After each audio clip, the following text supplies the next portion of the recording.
Right here, in the good old book of Joshua. That's right, Joy. Like the Bible's book of Joshua tells us.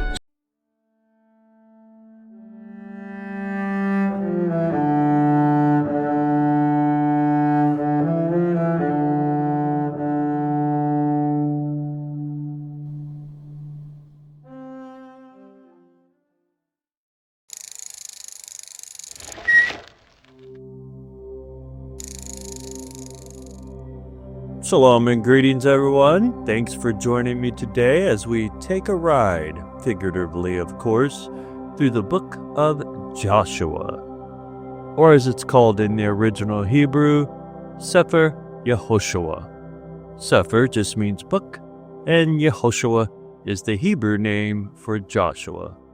Simple enough, right? Now, before we jump into the story, I want to be upfront with you.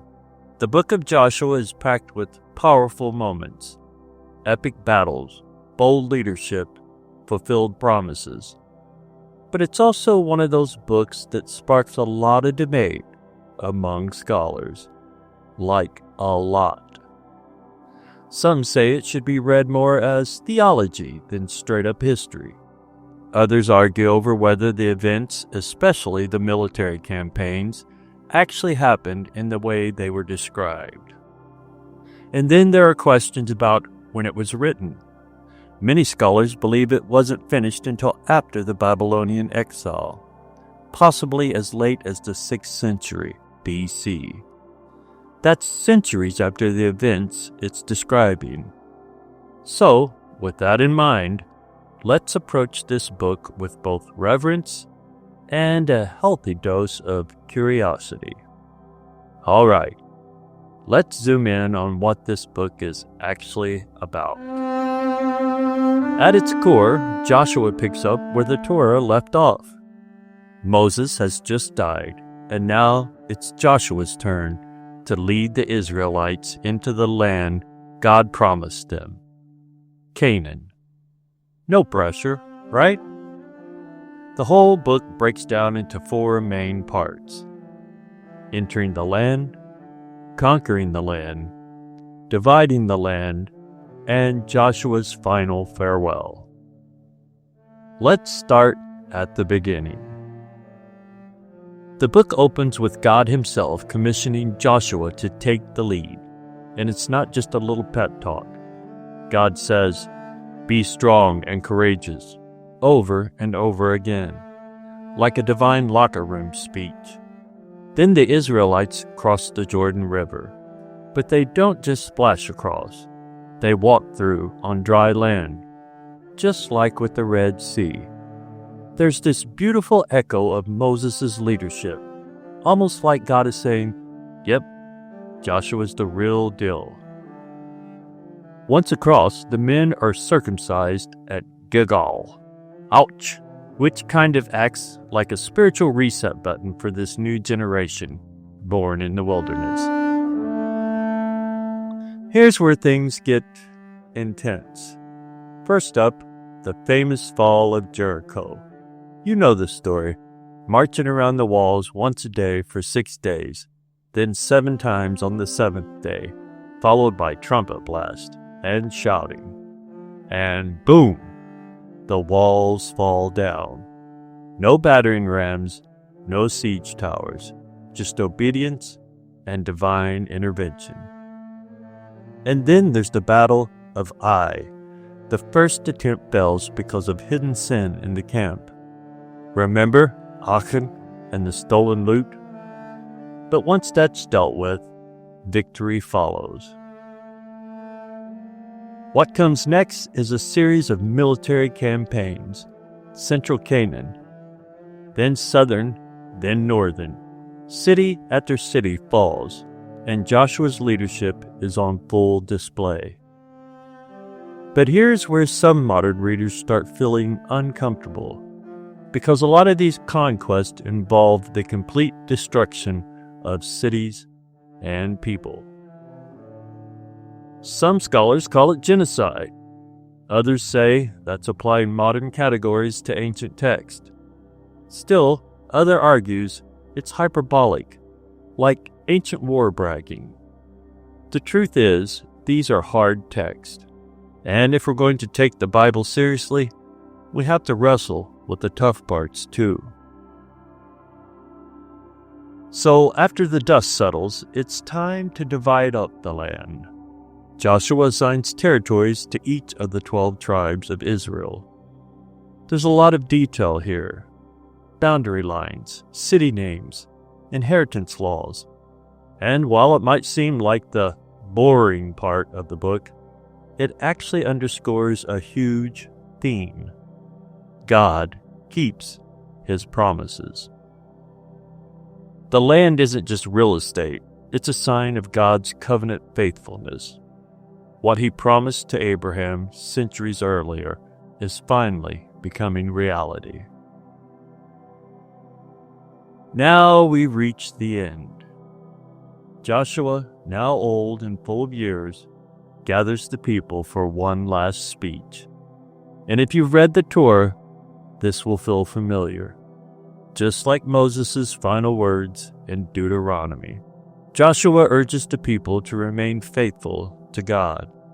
No idols, no compromise.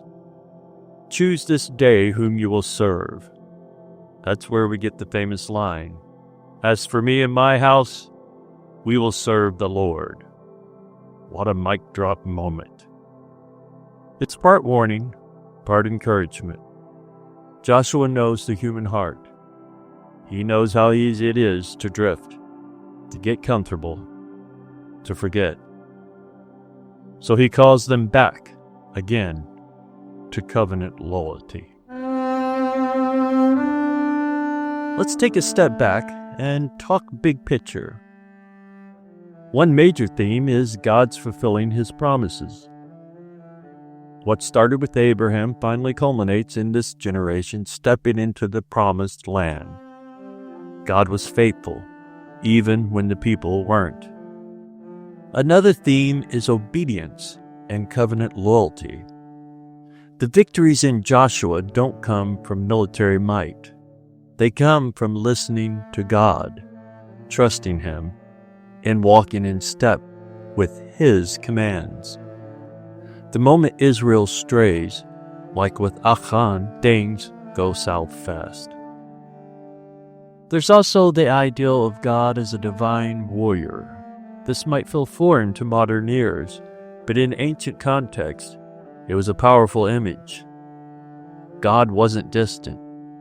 He was on the battlefield, fighting for His people. And of course, the land itself is a major theme. It's not just a plot of dirt. It's a symbol of relationship, a gift from God, meant to be stewarded with justice, righteousness, and reverence. So, who wrote Joshua? Tradition says Joshua himself did, and maybe parts of it are his first-hand account. But most scholars believe the book was written and edited later, likely during or after the Babylonian exile. That would make sense. It's part of what scholars call Deuteronomistic history, a set of books stretching from Deuteronomy through Kings. As for whether the events really happened exactly as described, that's the million-dollar question. Some archaeologists say the evidence just doesn't match up. Jericho, for example. There's debate about whether it was even inhabited during Joshua's time. Others point to archaeological findings that do line up with parts of the story. So it's not cut and dry. It's possible some of the language is exaggerated. It's also possible we just haven't uncovered everything yet. Either way, the book carries deep theological meaning, whether every battle happened exactly that way or not. For the nerds out there, myself included, here's a little manuscript trivia. Fragments of Joshua were found among the Dead Sea Scrolls, specifically 4Q Joshua and 4Q Josh B, from Qumran Cave 4. There's also the Septuagint, which is the Greek translation of the Hebrew Bible, and it has its own interesting version of Joshua. Then there's the Joshua Roll, a kind of illustrated ancient scroll, and the Aleppo Codex from the 10th century AD, which is one of the oldest complete Hebrew texts of the Bible. So yeah, this book has traveled a long road through history. So what do we as believers take away from all this? The book of Joshua is many things. It's a story of conquest, yes, but also of calling. It's about entering into something new, about courage, trust, and the tension between human responsibility and divine action. Whether you see it as pure history, theological storytelling, or somewhere in between, the book of Joshua challenges us to wrestle with big questions. What does it mean to follow God boldly? What happens when we compromise? How do we honor God's promises today? At the end of the day, Sefer Yehoshua isn't just about the past. It's a mirror, a call, a reminder that choosing who you serve isn't a one-time thing. It's a daily decision. So choose wisely. Be strong. Be courageous. And as always, thanks for watching. If you liked this ride through the book of Joshua, don't forget to like, comment, and subscribe for more videos like this one. Until next time, keep pedaling forward, and Shalom, Shalom.